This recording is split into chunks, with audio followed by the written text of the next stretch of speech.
construção da Convenção de Minamata, eles proibiram o uso do mercúrio em várias atividades. Por exemplo, no Brasil hoje é proibido ter termômetro de mercúrio.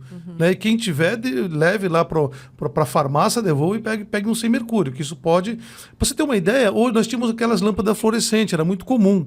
Se uma lâmpada daquela quebrasse na casa da pessoa e ela não limpasse imediatamente ou não limpasse bem, aquele mercúrio ficava impregnado nos pisos e no concreto e ficava meses evaporando e expondo as pessoas com o risco de adoecer por causa disso. Né? Então, aí o que acontece? A Convenção de Minamata ela proibiu vários produtos, por exemplo, a indústria de cloro-sódio do mercúrio de Cubatão, esse ano tem que encerrar a produção das células de mercúrio. As lâmpadas hoje ela tem uma porcentagem mínima, mas eles já estão tratando de um ano para eliminar de vez. Então, vários produtos e várias atividades já estão sendo proibidas de usar o mercúrio. E o amálgama, ele entrou no finalzinho da convenção. Quando eles já iam terminar o texto da convenção, alguém falou, pera um pouquinho, o amálgama de mercúrio, como é que fica? E aí ficou uma briga danada, o que fazer com a amálgama, e aí eles criaram dentro da convenção um anexo B, um anexo 2 no anexo A. Uma parte 2 no anexo A, que significaria o seguinte, de ter estratégias, todos os países adotariam um conjunto de estratégias com o objetivo de reduzir o uso do amálgama e proibir quando for possível.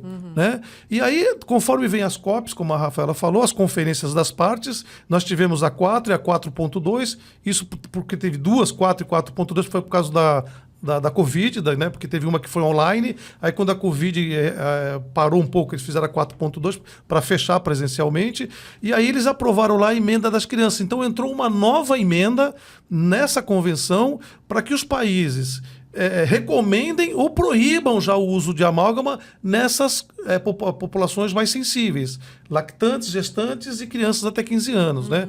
Então, quer dizer, e o Brasil precisa ter políticas para efetivar isso. Como é que está o Brasil nisso, Rafaela? É uma boa pergunta, né? Dá um desafio. Não, como é que tá? Porque você fala, tudo bem, eu aceito, eu concordo com isso, porque quando é assim, porque concordo, né? Concordo com isso e aí só para fazer bonito, não, né? Tem que criar políticas para isso, tem que partir, como o Jeffer falou, partir do governo, digamos, né? O cumprimento, né, da convenção. Vontade política, como é entre que outras tá coisas, né? Como é que está? Está avançando?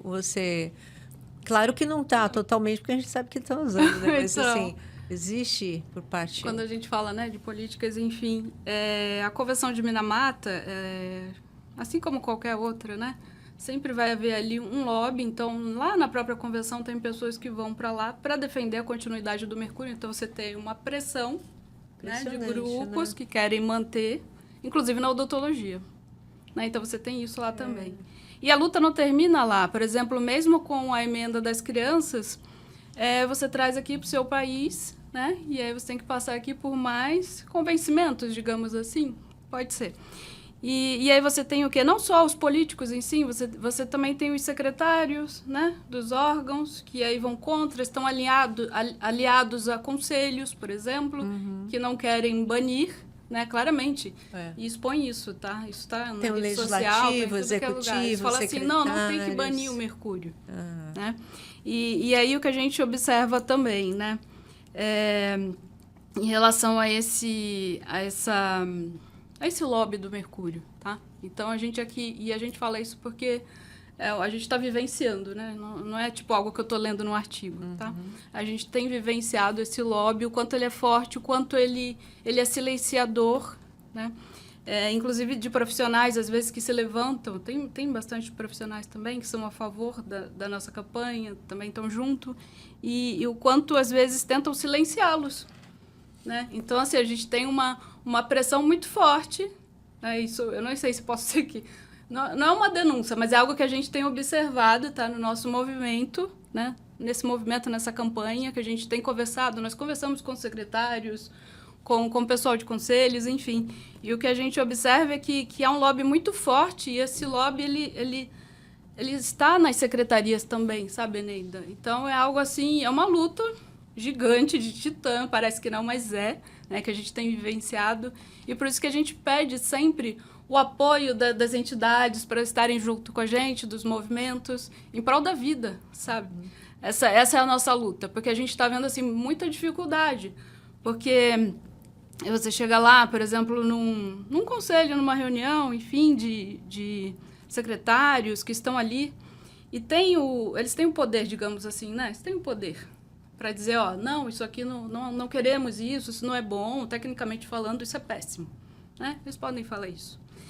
E isso fica, inclusive, muito, muito confortável para o político, para o governador. Vai falar, ó, minha equipe não quer, fala que não é aceitável isso, que isso é ruim para o serviço público. Aliás, o que se diz é que é ruim para o serviço público. É mesmo? O amálgama, a tendência do amálgama, Eneida, é ficar para o povo pobre, preto, né, periférico. E por que seria essa ruim? É a tendência. Porque é mais barato? Porque você põe na boca de uma pessoa e ela só volta daqui a 30 anos. Depois que ela estiver toda intoxicada de mercúrio. E é mais barato? Hoje ele ainda, vamos dizer assim, no custo inicial é mais barato. Mas no custo final, né, a questão ambiental que ele causa, a questão de doenças que ele pode causar, quando você computa tudo isso, ele é muito mais caro. Computam só o dinheiro, né? Exatamente. Sim, a tendência de fato, ficar no serviço público. Né? A defesa que se faz é para o serviço público tem que ter o amálgama. Né? E o que a gente acha, assim, é uma injustiça social. Né? Eu, enquanto assistente social de formação, penso nisso. É uma injustiça social e por isso que a gente atua também. Né? Porque a gente vê, para a população, é para o pessoal que tem deficiência, por exemplo. Pois é. Por exemplo, a pessoa que tem saliva excessiva. A pessoa, né, que tem problema neurológico, né, que tem dificuldade de ficar numa cadeira parada. Quer dizer, a pessoa que não poderia mesmo, de fato, ter contato com uma substância neurotóxica, é para esse que eles acham que tem que usar, porque dá menos trabalho. Né? A pessoa que saliva muito, que baba, então joga lá uma amálgama que não vai dar problema. Entendeu? Só que a pessoa fica exposta. Então, por isso que a campanha é importante, né? Para que todo mundo conheça, saiba, né, que existe esse dano ao ser humano, né? E como a pressão dessa sociedade é que vai poder mudar essa correlação de forças e falar, não é só para o pobre, ou só para quem tem alguma deficiência, ou só algum mais vulnerável, que vai ficar com o pior, porque é isso que geralmente é, né? Quem não tem dinheiro fica com...